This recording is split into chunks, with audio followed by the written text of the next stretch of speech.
Okay, guys, this is a mat chat I was giving about weight distribution, and my good friend and student Scott Smith, who is a fourth degree black belt under Pedro Sauer, wanted to share his experience of the first time we trained together. This is about 14 years prior, and I was only weighing about 168 pounds, but he wanted to share his experience about what it was like to train with me and the pressure he felt. And that's what we're always looking to do. How can I make myself feel as heavy as possible in every position? So after we go through all the stuff we're going to cover today, it's your guys' job to start to learn to apply this in your training everywhere.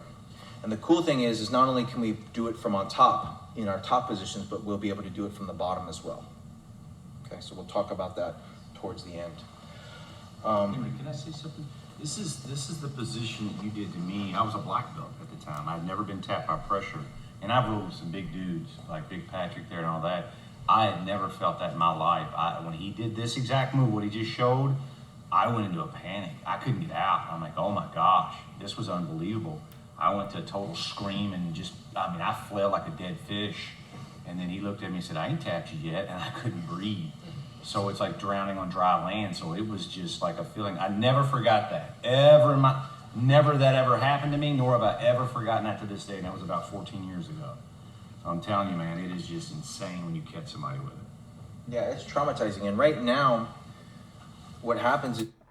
So that was Scott Smith, fourth degree black belt under Pedro Sauer. When we trained prior, he was a black belt. He was about 225 and I was 168 pounds. And the pressure he said he felt from me was traumatizing to him. So learn to use your weight.